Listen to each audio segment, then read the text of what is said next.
Okay, so this stitch is one of my favourite stitches. So it's herringbone double crochet.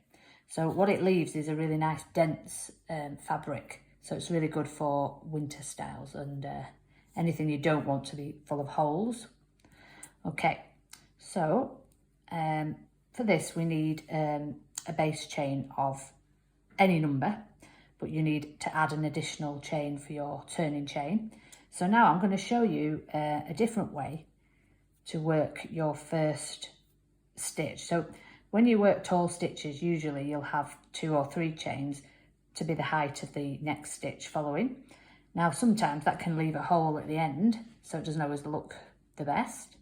So I'm going to show you a new technique. So what we're going to do, we're going to ignore this first chain and we're going to go into the second chain from the hook, yarn over and pull through, and then at this point we're going to yarn over and pull through and make a single crochet.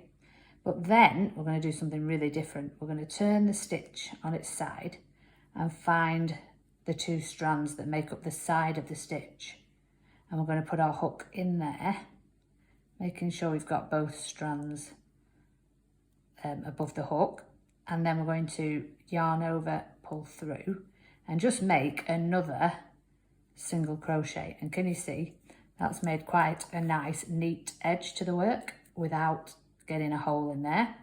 And also on subsequent rows, when you do a chain 3 instead of this technique, it's always a bit confusing whether you work into the first stitch or not. And when you don't work into first stitch, which is usually the general rule, you can end up leaving a hole, which for this stitch wouldn't look very nice. So that I've just shown you is called stacked single crochet, and that we can do at the beginning of each row to make it look neater, and it gives you a straighter edge, like I say, without that hole appearing there. So that's done the first stitch, so we've got 20 altogether. So obviously we ignored this chain, we worked into that one, so that counts as a stitch now, this stacked double crochet, sorry, stacked single crochet. So we're going to now teach you the herringbone double crochet. So we're going to yarn over, place your hook in the next stitch along with the 2 strands above, yarn over, pull through, and now we're going to take that loop through that loop by twisting the hook. Then we're going to yarn over and pull through just 1 loop, and then we're going to yarn over and finish the stitch by pulling through 2 loops. And can you see now how it's going to lean slightly that way, which makes this herringbone shape once you start working the other way. Okay, so yarn over, go into the next stitch, yarn over, pull through. Apologies, that was a double crochet.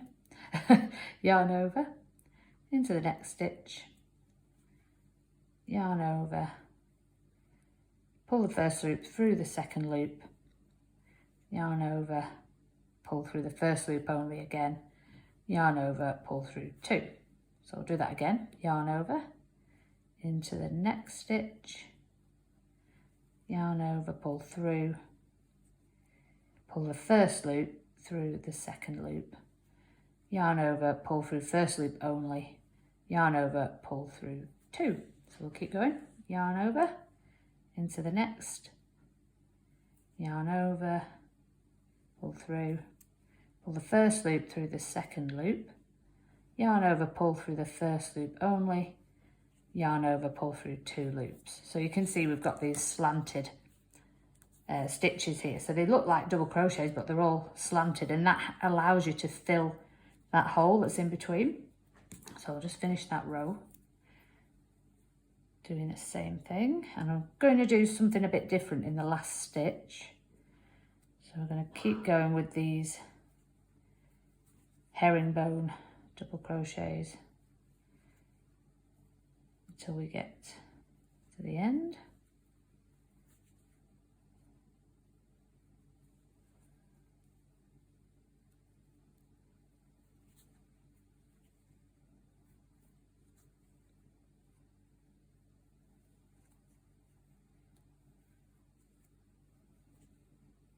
and I'm using a chunky weight yarn and a number 6 crochet hook for this. I do like using herringbone double crochet for chunky yarns. So again, it gives a nice dense texture. So the project we're going to make with this stitch is going to be a child's poncho. So it's suitable for winter and summer, because in summer you can use it as what we call a hoodie towel. So it's as if it's a towel with a hood on. So when they're getting out of the swimming pool on holiday, they can just put that straight on and wear it to get warm. Or in winter, you can wear it as a nice warm poncho. So as we're coming into spring, summer now, I'm going to make this into the hoodie towel using a completely different yarn, which I'll show you for the next step. I'm going to use a nice rainbow space dyed self-striping yarn. And then I'm going to give that to my daughter, who I'm sure will be very pleased. Okay, we're getting to the last few stitches.